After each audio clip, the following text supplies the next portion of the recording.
ఇప్పటికీ గోదావరి పైన సోయి లేకుండా ఉన్నారు. ఇక అవి మాట్లాడు. నిజమే, నిన్న ఎదురు చూసిండ్రు నల్గొండ ఆడపడుచులు కొద్దిమంది పోంగా మిగతా వాళ్ళు ఆ 2500 ముచ్చటమని చెప్తాడో వినిపోదామని ఆగిండ్రు. లేదు సోయి. మా నల్గొండ యువత వాస్తవానికి గత ఎన్నికల ముందు ఇంటింటికి తిరిగి ప్రచారం చేసిండ్రు. అవ్వతాతల కాళ్ళు పట్టుకొని ఓట్లు వేయించిండ్రు. మీకు వచ్చిన 2000 చాలా కేసీఆర్ ఇచ్చినాయి, మాకు ఉద్యోగాలు వస్తాయి, మీకు కూడా 4000 చేపిస్తాము అని చెప్పి వాళ్ళందరూ ఎదురు చూసిండ్రు.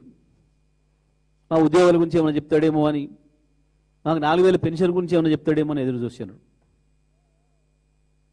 లేదు.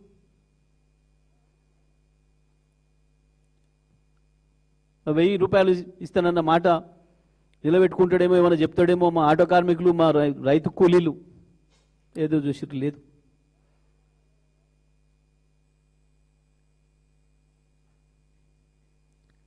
కానీ ఇవన్నీ ఎక్కడ గుర్తు చేసుకుంటారో ప్రజలు, వీటి గురించి ఏడ మాట్లాడుకుంటా పోతారో అని చెప్పి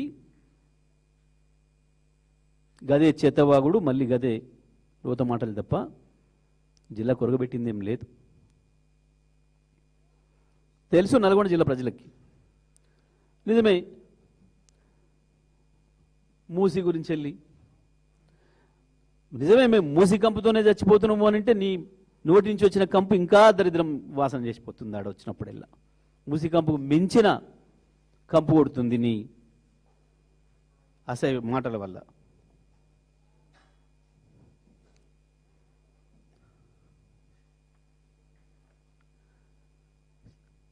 సో దేనికి వస్తావు? ముఖ్యమంత్రి అంటే పర్యటనలు దేని పెడతాడు? ప్రజలకి ఏం చెప్తాడు? ఏం సందేశం ఇస్తాడు?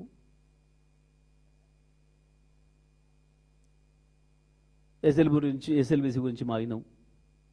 పోయినసారి ఏం మాట్లాడినావో, ఇప్పుడేం మాట్లాడినావో అందరికి గుర్తుంది జిల్లా ప్రజలకి.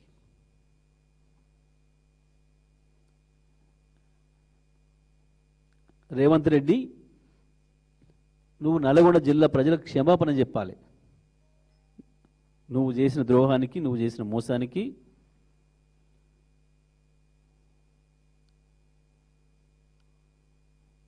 తొక్కితే నువ్వు కాంగ్రెస్లో, తెలుగుదేశం వాళ్ళు కాంగ్రెస్ వాళ్ళు దొక్కినామేమో, కానీ కేసీఆర్ గురించి మాట్లాడేటప్పుడు ఒళ్ళు దగ్గర పెట్టుకొని మాట్లాడడం నేర్చుకో.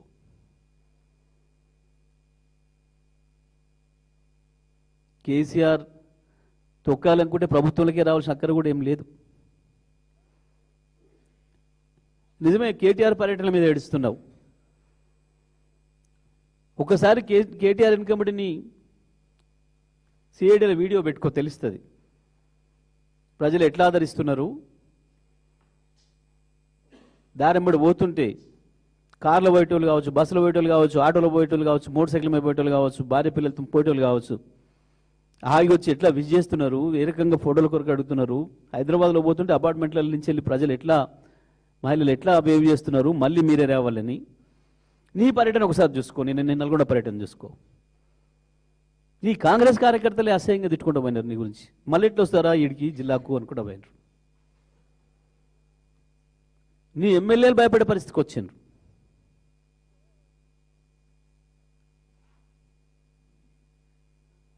నీ మీటింగ్ రావడానికి నీ సొంత పార్టీ ఎమ్మెల్యేలు భయపడే పరిస్థితికి వచ్చిండ్రు.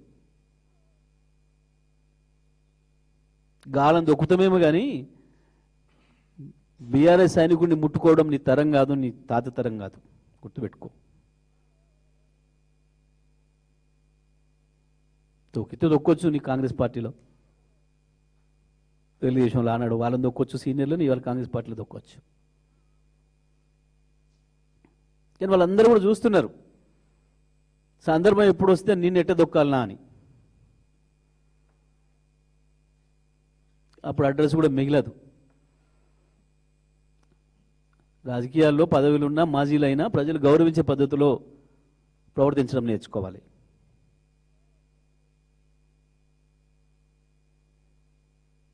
అవును, రైతు బంధు వెయ్యాలి, ఎందుకు గొప్పగా రాయించుకుంటున్నావు. ఇప్పటి వరకు 30,000 రూపాయల బాకీ ఉన్నావు ప్రతి ఎకరానికి నీ రైతు భరోసా పేరు మీద. ఇచ్చి తీరాలి. తెలంగాణ రైతాంగాన్ని కూడా విజ్ఞప్తి చేస్తున్నాం,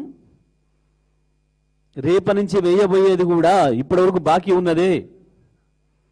ఎన్నికల కొరకు ఎన్నికల ఆపద మొక్కుల్లాగా దేవుళ్ళకు మొక్కి మోసం చేసి, ఎన్నికల కొరకు మొక్కి మోసం చేసి, ఎన్నికల కొరకు చెప్పి మోసం చేసి, పార్లమెంట్కి ఎన్నికలకు ఓసారి, సర్పంచ్ ఎన్నికలకు ఓసారి, మున్సిపల్ ఎన్నికలకు ఓసారి, ఈ తాత సొమ్ము కాదు, ప్రజలకు ఇచ్చిన హామీ తెలంగాణ రైతాంగం సొమ్ము. నిజమే, కేసీఆర్ వచ్చిన తర్వాత ఈ రాష్ట్రంలో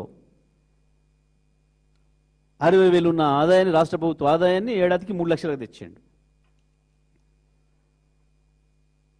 1,12,000 ఉన్న తలసరి ఆదాయాన్ని 3.5 లక్షలకు పెంచిండు. 3.5 లక్షలు ఉన్న స్థిరాస్తిని, రాష్ట్ర ప్రభుత్వ స్థిరాస్తిని 15 లక్షలకు తీసుకొచ్చిండు. మీ ముఖానికి రూపాయి పెరగలే. 2.5 ఏళ్లలో ఇప్పటికీ వచ్చిన ఆదాయము నువ్వు తెచ్చిన అప్పులతో కలిపి 11 లక్షల రూపాయలు మీ బొక్కసాలకు చేరినాయి, ప్రజలకు చేరలే.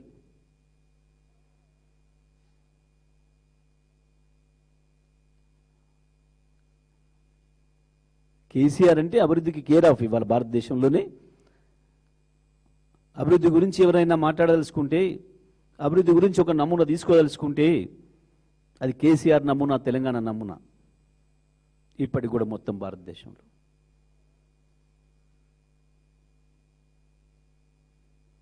ఈ చెత్తవాగుడు, ఉతవాగుడు, ముఖ్యమంత్రి అజ్ఞానాన్ని, మూర్ఖత్వాన్ని బయటపెట్టుకోవడం తప్ప నల్గొండకు జరిగిందేం లేదు.